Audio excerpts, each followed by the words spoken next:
মৃত্যুৰ তদন্ত বিচাৰি আজি ৰাজপথলৈ ৰাইজ ওলাই আহিছে। শিৱসাগৰীয়া ৰাইজ, আমাৰ স্পষ্ট দাবী, এই ঘটনা অত্যন্ত নিৰপেক্ষভাৱে তদন্ত কৰিব লাগিব, ক্ষিপ্ৰতাৰে কৰিব লাগিব আৰু পানী নহৰকা বিধৰ তদন্ত হ'ব লাগিব। দোষীয়ে কঠোৰৰ পৰা কঠোৰতম শাস্তি পাব লাগিব। এই শাস্তি অসমৰ ইতিহাসত দৃষ্টান্তমূলক শাস্তি হ'ব লাগিব।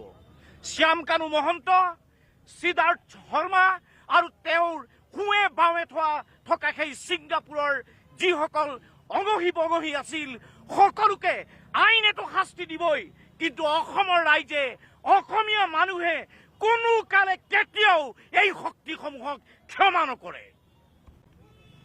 মৃত্যুৰ তদন্ত বিচাৰি আজি ৰাজপথলৈ ৰাইজ ওলাই আহিছে।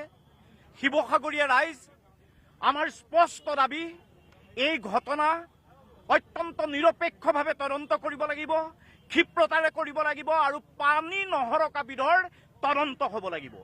দোষীয়ে কঠোৰৰ পৰা কঠোৰতম শাস্তি পাব লাগিব। এই শাস্তি অসমৰ ইতিহাসত দৃষ্টান্তমূলক শাস্তি হ'ব লাগিব। শ্যামকানু মহন্ত, সিদ্ধাৰ্থ শৰ্মা আৰু তেওঁৰ সোঁৱে বাৱে থকা সেই ছিংগাপুৰৰ যিসকল অঙহী বঙহী আছিল, সকলোকে আইনেতো শাস্তি দিবই, কিন্তু অসমৰ ৰাইজে, অসমীয়া মানুহে কোনো কালে কেতিয়াও এই শক্তিসমূহক ক্ষমা নকৰে। মৃত্যুৰ তদন্ত বিচাৰি আজি ৰাজপথলৈ ৰাইজ ওলাই আহিছে। শিৱসাগৰীয়া ৰাইজ, আমাৰ স্পষ্ট দাবী, এই ঘটনা অত্যন্ত নিৰপেক্ষভাৱে তদন্ত কৰিব লাগিব, ক্ষিপ্ৰতাৰে কৰিব লাগিব আৰু পানী নহৰকা বিধৰ তদন্ত হ'ব লাগিব। দোষীয়ে কঠোৰৰ পৰা কঠোৰতম শাস্তি পাব লাগিব। এই শাস্তি অসমৰ ইতিহাসত দৃষ্টান্তমূলক শাস্তি হ'ব লাগিব।